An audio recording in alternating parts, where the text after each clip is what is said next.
Rakesh Pujara, Compounding Wealth Advisors, funding partner लेके आया हूँ और एक मार्केट आउटलुक आपके लिए। ये हफ्ता बहुत ही खराब रहा। पिछला हफ्ता बहुत ही अच्छा था, लेकिन ये हफ्ता तो बिल्कुल मार्केट महन जैसा हो गया। पिछले हफ्ते में हम लोग ने एनालिसिस भी किया था कि निफ्टी का काफ़ी अच्छा ब्रेकआउट आया था और ओवरऑल ऑल टाइम हाई पे क्लोज हुआ था, तो वहाँ से सारी चीज़ें अच्छी लग रही थी। लेकिन सडनली मार्केट का पूरा जो टेक्सचर है वो चेंज हो गया। कैसे चेंज हो गया? डोनाल्ड ट्रंप के स्टेटमेंट से। क्या स्टेटमेंट किया उन्होंने कि अगर इंडिया, रशिया और ब्राज़ील अगर रशियन को लेना बंद नहीं करेगा, ब्राज़ील, रशिया और चाइना, तो मैं 500% तक टैरिफ लगा सकता हूँ। और वही 500% तक टैरिफ लगाने का जो उनका एनेबलिंग लेजिस्लेशन है वो उन्होंने साइन कर दिया और उनके कांग्रेसमैन के सामने रखा हुआ है। तो अगर ये पास हो जाता है तो उनको पूरा पावर मिल जाता है और कुछ भी करने का, अप टू 500% टैरिफ लगाने का, और उसके चलते पूरा सेंटिमेंट खराब हुआ। तो ये वीक में 3-4 बड़े एक्सीडेंट हुए। हम देखेंगे, एक 1 बाय 1 चार्ट देखेंगे। पहले मैं अपना स्क्रीन शेयर करता हूँ और चार्ट का एनालिसिस करते हैं और पता चलेगा कि क्या हुआ। कुछ जैसे मैंने बताया, बड़े बड़े एक्सीडेंट हुए ये वीक में। एक बड़ा एक्सीडेंट जो हुआ वो रिलायंस में हुआ, जिसमें इनिशियली ऐसे रिपोर्ट्स आए कि भाई रिलायंस रशिया से क्रूड खरीद रहा है और उसके चलते ट्रम्प का जो स्टेटमेंट भी आया तो रिलायंस में बहुत बड़ा सेलिंग आया। हालांकि रिलायंस ने उसका खंडन भी किया। उन्होंने बोला कि नहीं, हमने रशिया से क्रूड लेना बंद कर दिया है, लेकिन तब तक तो काफ़ी कुछ डैमेज हो चुका था। तो ये वीक में देखिए निफ्टी 2.5% नीचे रहा। बहुत ही अच्छा फॉर्मेशन था, ऊपर ब्रेकआउट आया, बंद हुआ, ऑल टाइम हाई बंद हुआ, वहाँ से देखिए गिव अप किया। तो ये बहुत अच्छी साइन नहीं। यहाँ पर ऑफकोर्स 20 वीक मूविंग एवरेज पे खड़ा है, लेकिन अगर डेली चार्ट आप देखिए तो यहाँ 10, 20, 50 सारे मूविंग एवरेज टूट गए। ये जो लो था वो टूट गया। RSI जो बहुत ही बढ़िया था वो अभी 38.5 पे हो गया। मतलब RSI का रेंज शिफ्ट हो गया ऑन डेली चार्ट। तो ये बहुत बड़ी बात है कि रेंज शिफ्ट हो गया। अभी हर एक प्राइस में इसको लगता है सेलिंग का प्रेशर आएगा। जब तक ये यहाँ ऊपर अभी 60 क्रॉस नहीं करेगा तब तक हर एक प्राइस में सेलिंग आएगा। ये इसके ऊपर जो जाएगा तब जाके कुछ तो भी बात बनेगी। तो ये अभी एक स्टीप काम हो गया यहाँ से राइज करना। और नेक्स्ट सपोर्ट देखिए कहाँ पर है। नेक्स्ट सपोर्ट सीधा 25,134 पे है। मतलब यहाँ से मोटा मोटी 400-500 पॉइंट की जगह खुल गई। तो निफ्टी की कहानी तो थोड़ी वीक हो गई, लेकिन बैंक निफ्टी मुझे लग रहा है कि इतना खराब नहीं हुआ है। बैंक निफ्टी का ये वीक देखिए 1.5% वो भी गया, लेकिन उसका जो ओवरऑल फॉर्मेशन है वो अभी भी देखिए ये कैंडल का लो नहीं तोड़ा है। जो पिछले हफ्ते का जो लो था 58,737 वो तोड़ा नहीं है। तो अभी यहाँ कुछ होप्स है, लेकिन निफ्टी में तो वो लो भी तोड़ दिया है और पूरा देखिए कैंडल कितना बड़ा कैंडल हो गया। तो यहाँ थोड़ा डिफिकल्टी है। जैसे मैंने बोला कुछ एक्सीडेंट हुए, तो देखते हैं कौन से एक्सीडेंट हुए। रिलायंस इंडस्ट्री पिछले हफ्ते से गिरना चालू हुआ। यहाँ पर देखिए 1, 2, 3, 4 कैंडल में आप देखो मोटा मोटी रिलायंस करीबन 7.5%। रिलायंस जैसी हैवी वेट 7.5% गिरता है तो निफ्टी पर डेफिनेटली तो प्रेशर आता है। दूसरा एक्सीडेंट हुआ ITC में। गवर्नमेंट ने सडनली एक्साइज ड्यूटी के रेट बढ़ा दिए 1 फरवरी से। तो ITC में भी देखिए 2 हफ्ते की एक 13.5% और ये हफ्ता रहा करीबन 3.25%। मतलब 17% का फॉल ITC भी इंडेक्स का हैवी वेट है, तो उसमें भी एक अच्छा सा सेलिंग आया। तीसरा एक्सीडेंट हुआ यहाँ पर भेल में देखिए कितना बड़ा कैंडल बना भेल में ये वीक में। कल और आज मिलके करीबन 8.5% निकल गया। भेल में क्या हुआ, गवर्नमेंट ने ऐसा अनाउंसमेंट आया कि हम लोग चाइनीज कंपनी को ये सेक्टर में अलाउ करेंगे ऑपरेट करना। तो भेल एक PSU है और एक अच्छा खासा मोनोपोली स्टेटस है। अगर कंपटीशन आता है तो मार्जिन पे प्रेशर आता है और वो सब आता है, तो ये एनालिसिस चालू हो जाता है। और आज एक छोटा सा एक्सीडेंट और हुआ है, और वो हुआ है मन्नापुरम में आफ्टरनून में ऐसा न्यूज़ आया आज कि भाई बैन कैपिटल के साथ उनका जो टेक ओवर था उसके चलते कुछ तो भी कंट्रोवर्सी है या कुछ तो भी प्रॉब्लम है, उसके चलते ये बहुत बड़ा कैंडल 7.5% का बना।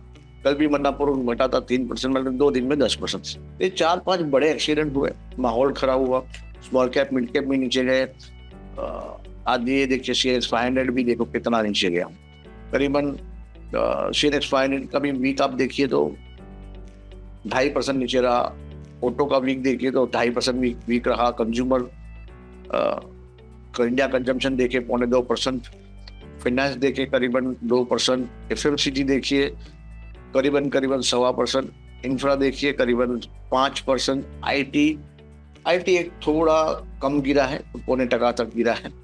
मीडिया अगेन 2.5%, मेटल्स देखिए मेटल भी गिरा है, 6% गिरा है। मेटल तो समझ में आता है काफी कुछ बड़ा है तो थोड़ा गिरा, ठीक है, लेकिन चार्ट स्ट्रक्चर अभी भी देखियो काफी बुलिश है। भाव सारी मूविंग एवरेज के ऊपर है, मूविंग एवरेज राइजिंग है, रिलेटिव स्ट्रेंथ भी है, मोमेंटम भी है, ट्रेंड भी है। तो ये one of the few sectors है जहां सब अभी भी इंटैक्ट है इवन आफ्टर फॉल। ऑटो में भी देखिए थोड़ा मोमेंटम है अभी भी। ऑटो हालांकि 2.5% गिरा, लेकिन अभी भी भाव सारी मूविंग एवरेज के ऊपर है, ट्रेंड इंटैक्ट है, मोमेंटम भी इंटैक्ट है और रिलेटिव स्ट्रेंथ भी है। तो ऑटो सेक्टर भी एक ध्यान दिया जा सकता है आने वाले समय में, जब भी मार्केट स्टेबल हो तो हाँ मुझे लगता है कि आउट परफॉर्मेंस आ सकता है। मेटल एक सेक्टर है जिसमें ध्यान दे सकते हैं। MNC भी देखिए करीबन 0.2% गिरा।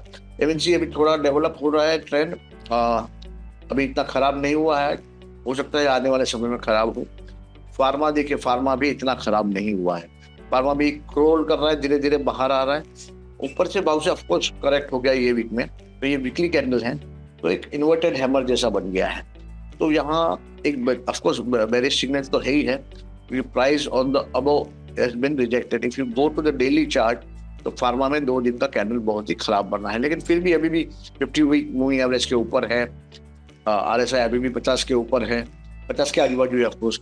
RS अभी भी पॉजिटिव है, तो यहाँ पर अभी all is not lost. Okay, तो निफ्टी में भी इंटरनल स्ट्रक्चर देखिए, काफी सेक्टरों का डिफरेंट स्ट्रक्चर है।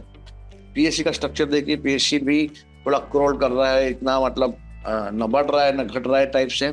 यहाँ साइडवेज करेक्शन उसका चालू है, मूविंग एवरेज सारी यहाँ कन्वर्ट हो चुकी है, यहाँ मल्टीपल मूविंग एवरेज का सपोर्ट है। देखते हैं आने वाले हफ्ते में क्या होगा। एक अच्छा तीसरा सेक्टर जो स्ट्रॉन्ग खड़ा है वो PSU बैंक। PSU बैंक घटा भी कम, खाली 1% घटा है, बहुत ही स्ट्रॉन्ग खड़ा है। अगर बाजार कहीं पे भी सेटल होता है तो मुझे लगता है कि PSU बैंक में रैली आगे बढ़ सकती है। रियलिटी सेक्टर देखिए, रियलिटी सेक्टर ऑलरेडी वीक है, ऑलरेडी भाव गिरे हुए हैं, मूविंग एवरेज सारे ऊपर है और वीक है, तो ये हफ्ते में ऑलरेडी 3% घटा, तो रियलिटी से भी दूर रहेंगे। अपना डिफेंस देखिए, डिफेंस क्या हुआ, डिफेंस कंपैरेटिवली बेटर रहा, ये वीक में 1% बढ़ा, प्लस होके आया। RSI अभी भी 51 है, RS पॉजिटिव है। तो यहाँ एक चौथा सेक्टर जो उभर के आ रहा है, जो शायद कंपैरेटिवली स्ट्रॉन्ग है compare to other market, defence. Okay, तो PSU बैंक्स हो गया, मेटल हो गया, ऑटो हो गया, डिफेंस हो गया। CPSE देखते हैं, CPSE भी देखो यहाँ क्रॉल कर रहा है काफी टाइम से, तो ना बढ़ रहा है ना घट रहा है, काइंड ऑफ सिचुएशन है। कंज्यूमर ड्यूरेबल जनरली मुझे लग रहा है कि ट्रेंड अभी भी उसका वीक है, मोमेंटम भी टूटा हुआ है, RS भी नेगेटिव है, तो वहां पर भी इतना कुछ खास है नहीं। मिड एंड स्मॉल कैप देखिए, मिड एंड स्मॉल कैप जो मिड कैप सेलेक्ट इंडेक्स है वो ऑलमोस्ट ऑल टाइम हाई के आजू बाजू है, लेकिन ये वीक में वो भी वीक हो गई, लेकिन उसका स्ट्रक्चर कंपैरेटिवली बेटर है, बेसिंग पैटर्न है, कप एंड हैंडल पैटर्न है। अगर यहाँ से ब्रेकआउट आता है तो यहाँ अच्छा परफॉर्मेंस आ सकता है। ऑयल एंड गैस देखिए, ऑयल एंड गैस रिलायंस के चलते देखिए 6.5% नीचे गया, तो ऑयल एंड गैस जो काफी बुलिश था अभी काफी टाइम से, तो ये वीकली कैंडल जो बड़ा कैंडल था उसके चलते नेगेटिव हो गया। Mid cap again 2.60% down, small cap 3.5% down, micro cap another 4% down. तो स्मॉल कैप और माइक्रो कैप में वापस और पेन बढ़ा। देखिए मैंने बोला था कि देखो स्ट्रक्चर अभी भी वीक है, इसलिए कि एनालिसिस में स्मॉल कैप और ये स्ट्रक्चर दोनों वीक ही दिख रहे थे, अभी भी वीक ही है और डाउनवर्ड उसका चालू हो गया जर्नी। तो ये था इंडियन मार्केट। वहां पर डाउ जोन्स वगैरह क्या दिख रहे हैं, Dow Jones all time high पे क्लोज है, SPX all time high almost उसके आजू बाजू में है। नैस्डैक थोड़ा, नास्डेक का स्ट्रक्चर कंपैरेटिवली वीक है compare to Dow Jones and S&P। Silver देखिए, सिल्वर का इंडिया का चार्ट वापस ये वीक में ऑल टाइम हाई क्रॉस करके सिल्वर थोड़ा नीचे आया। और यूएसडी आईएनआर देखिए क्या हुआ, यूएसडी आईएनआर 90 के आजू बाजू है। तो बड़ा कैंडल जो था जो गिरा, भाव अभी भी उसके अंदर ही है, लेकिन वापस डेप्रिसिएशन थोड़ा चालू हुआ है। ऑयल देखिए, ऑयल वीक है और वेनेजुएला में जो इवेंट्स हुए उसके चलते माना जा रहा है कि और भी ऑयल मार्केट में सप्लाई होगा और उसके चलते ऑयल का भाव और गिर सकता है। इसके लिए आप देखिए तो ऑयल गिरा हुआ है। गोल्ड देखिए, गोल्ड क्या हुआ, गोल्ड भी इंटरनेशनल मार्केट में लगभग ये जो बड़ा कैंडल था प्राइस अभी भी उसके अंदर अंदर है और ऑल टाइम हाई के आजू बाजू। तो गोल्ड भी एक्सेप्शनली स्ट्रांग है। सिल्वर वोलेटाइल है लेकिन स्ट्रांग है। यूएस मार्केट स्ट्रांग है। S&P डाउ जोन्स गिरेगा गिरेगा लगता है लेकिन गिरते नहीं है। और नैस्डैक थोड़ा आगे पीछे है। तो ओवरऑल ये पूरा एनालिसिस था ये वीक का। पिछले वीक मुझे लगा कि काफ़ी अच्छा ब्रेकआउट है, लेकिन ये ब्रेकआउट गिव अप कर दिया है और ये मुझे लग रहा है कि ये क्वार्टर में थोड़ा स्ट्रगल होगा। ओवरऑल आने वाला साल खराब नहीं लग रहा है, ओवरऑल आने वाला साल अच्छा लग रहा है, लेकिन ये क्वार्टर में मैंने पहले भी बोला था कि वॉलेटिलिटी बढ़ सकती है। पर्टिकुलरली जनवरी और फरवरी सीजनली वीक रहते हैं मार्केट के लिए। तो यहाँ थोड़ा डिफेंसिव खेलेंगे, थोड़ा आराम से पोजीशन बनाएंगे। हमारे जो चुनिंदा जो हमें शेयर्स पसंद हैं उसका लिस्ट बनाएंगे और नीचे के भाव में लेंगे, चढ़ के नहीं लेंगे।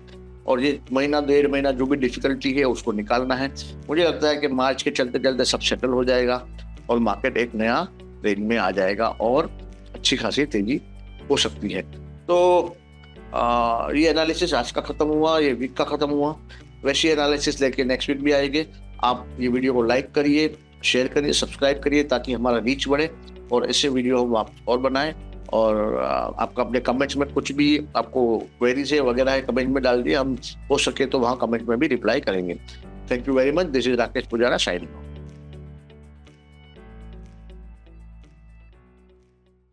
Investments in the securities market are subject to market risk. Read all the related documents carefully before investing.